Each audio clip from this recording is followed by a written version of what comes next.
JNU का विवाद बहुत गहराता जा रहा है। जेएनयू में जो स्लोगन लगाए गए उसके बाद से सवाल कई तरह के उठने लगे थे।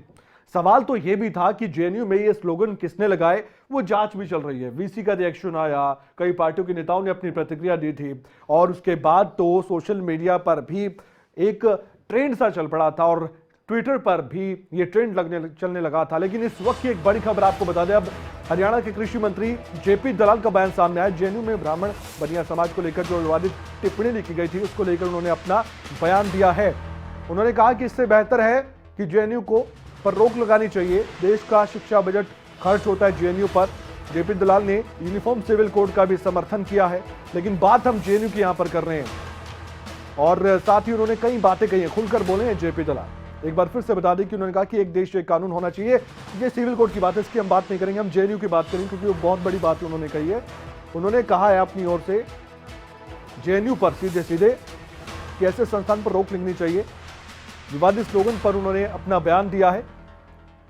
देश विरोधी जाति धर्म की शिक्षा देने से बेहतर है जेएनयू को बंद किया जाना चाहिए। देश का शिक्षा बजट सबसे ज्यादा जेएनयू पर खर्च होता है, ये वो कह रहे हैं और ये अपने आप में बहुत बड़ा बयान उन्होंने दिया। इसके बाद जरूर चर्चाएं शुरू हो जाएंगी जेपी दलाल के इस बयान के बाद कि क्या वाकई में जेएनयू को बंद कर देना चाहिए, क्या ये जरूरत है आज की। और एक नेता, एक बीजेपी का नेता बयान दे रहा है, एक पार्टी का नेता, हरियाणा का कैबिनेट मंत्री ये बयान दे रहे हैं, तो इसका मतलब क्या है। क्या वाकई में सबसे ज्यादा खर्च बजट जहां जेएनयू पर हो रहा है शिक्षा में, तो उसको बंद कर देना चाहिए। जेपी दलाल ने यूनिफॉर्म सिविल कोड पर भी बोलते हुए कई बातें कही है कि दुनिया की हर विकसित देश, मुस्लिम देशों में एक कानून है। आइए आपको सबसे पहले सुनवा देते हैं कि जेएनयू पर जेपी दलाल ने क्या कहा। क्या है कि इस देश की भारत सरकार का जो शिक्षा मंत्रालय का बजट है उसका सबसे ज़्यादा अधिकांश पैसा जेएनयू में खर्च होता है।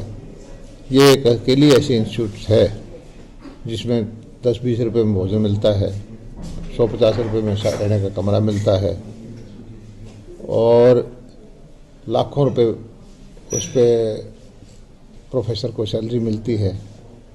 हज़ारों एकड़ जो प्राइम लैंड ले रखी है और उसमें फिर लोग निकल के ये कहते हैं कि हम समर्थन करेंगे, भारत तेरे टुकड़े टुकड़े होंगे, या और उसमें फिर लोग निकल के ये कहते हैं कि हम समर्थन करेंगे, भारत तेरे टुकड़े टुकड़े होंगे, या किसी और मकसद से।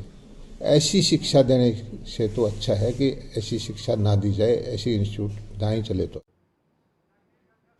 जगबीर घनघस हमारे साथ, हमारे संवाददाता जुड़ चुके हैं फोन लाइन पर। जगबीर, ये कहा है कि ऐसे संस्थान पर इससे अच्छा की रोक लगनी चाहिए। जो स्लोगन्स लिखे गए ब्राह्मणों और बनिया समुदाय के लोगों के लिए, क्या कुछ कहना था उनका, उनकी मंशा क्या थी इस बयान के बाद? क्या वो वाकई में चाहते हैं कि इस तरह के संस्थान बंद होने चाहिए सिर्फ बजट को लेकर, या फिर जो हुआ जेएनयू में उसको लेकर?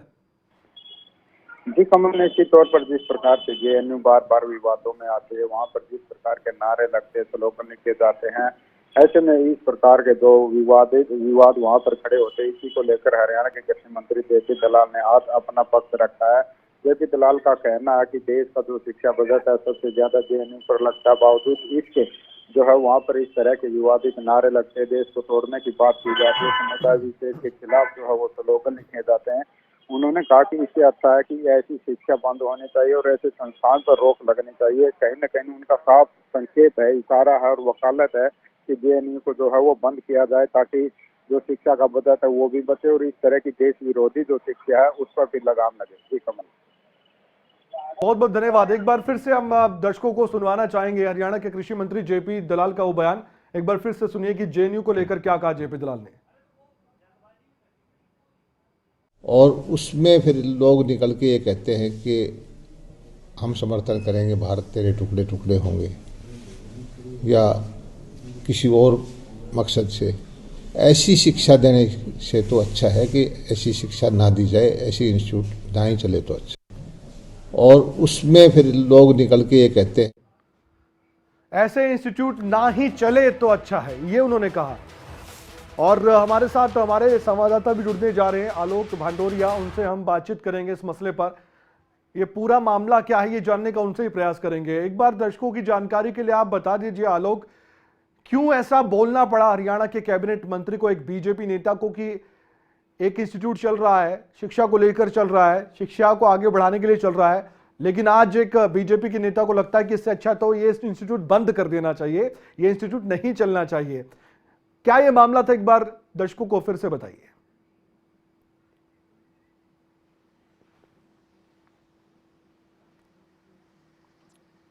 आप बिल्कुल कमल, देखिएगा, ये किसी भी प्रदेश के मंत्री के द्वारा इस तरह की टिप्पणी करना बहुत मायने रखता है।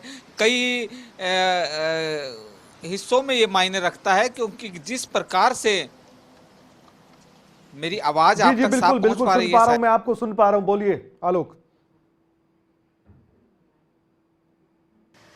किसी भी राज्य के मंत्री के लिए बहुत एक अहम उसका बयान माना जाता है। कि इससे पहले आपकी जानकारी के लिए बता दूं, हरियाणा के जो गृह मंत्री अनिल विज खुद इस मामले पर सामने आकर के ट्वीट कर चुके हैं। खुद उन्होंने अपनी नाराजगी जो है प्रकट की थी कि ऐसी ताकतों को कुचल देना चाहिए। ब्राह्मण समाज और जो बनिया समाज है उनका एक अपना अस्तित्व है, जो हमें ब्राह्मण समाज जो धर्म और संस्कृति से जोड़ता है, जो बनिया समाज हमारे लिए व्यापार करता है, अगर उनके सम्मान में कोई इस तरह बोले तो ऐसी ताकतों को कुचल देना चाहिए। वहीं अब हरियाणा के दूसरे मंत्री जो कृषि मंत्री हैं जेपी दलाल, उनकी ओर से इस तरह का बयान आना अपने आप में एक बड़ा बयान इसे कहा जा सकता है। ये बयान ऐसे समय में आया है जब जेएनयू का विवाद अभी थमा नहीं है, जहां पर जो हिंदू संगठन है वो लगातार अपनी मांग किए हुए हैं कि ऐसी ताकतों को खत्म करना चाहिए, ऐसी ताकतों को गिरफ्तार करना चाहिए। वो लोग कौन है? इस बीच अगर हरियाणा के कृषि मंत्री का इस तरह का बयान आ रहा है और वो भी मीडिया के सामने, तो ये अपने आप में बहुत अहम है। उन्होंने खास तौर पर इस बात को कहा है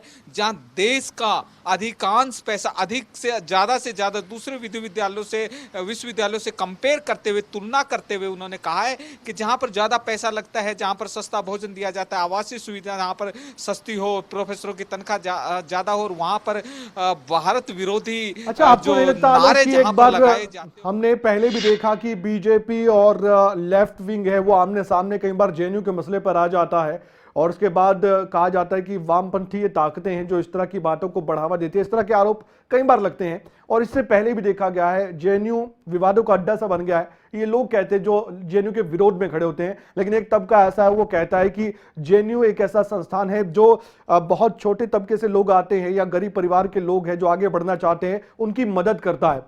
तो इन दोनों चीजों में विरोधाभास सा लगता है। तो आपको लगता है कि राजनीतिक एक जंग से भी छिड़ जाती है जब जेएनयू का जब जिक्र होता है किसी भी विवाद से?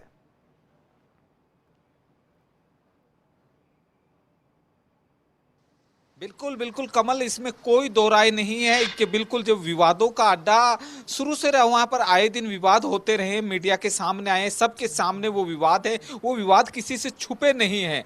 लेकिन अगर ऐसे में जहां तर्क दिया जाता है कि जो देश भर से वो तमाम स्टूडेंट आते हैं जो किसी कारणवश से उस शिक्षा करने से वंचित रह जाते हैं, सस्ती शिक्षा लेने के लिए वो यहाँ पर आते हैं, तो कहीं ना कहीं अगर वो शिक्षा लेने आए, लेकिन उसके साथ अगर दूसरा पहलू जो विवादों से जुड़ता है, जहां पर इस तरह के नारे लगाए जाते हैं, देश विरोधी नारे जहां पर लगाए जाते हैं, दूसरे लोग उसका समर्थन करने के लिए उनके साथ आकर के खड़े हो जाते हैं, ये चिंताजनक बात है। क्योंकि इस तरीके से अगर ठीक है अध्ययन तक तो ये बात बिल्कुल सही है, अध्ययन के बाद इस तरह के विवाद, अगर इस तरह के नारे, इस तरह के स्लोगन के अलावा भी आए दिन वहां पर कई तरह की घटनाएं हुई जो किसी से छिपी नहीं है, बिल्कुल तो आपने ये ठीक चिंता का कहा, ये विषय बर्दाश्त बनता है। करने वाली बात नहीं है। एक शिक्षण संस्थान में ये सब कुछ होता है तो ये वाकई में एक धब्बा उस शिक्षण संस्थान पर लगता है, और जेएनयू पर ऐसे कई धब्बे पहले भी लग चुके हैं। बहुत बहुत धन्यवाद, आपने जानकारी दी है, और आलोक आपने इस बात के लिए भी बताया कि ये पूरा मसला क्या था, पूरा विवाद क्या था।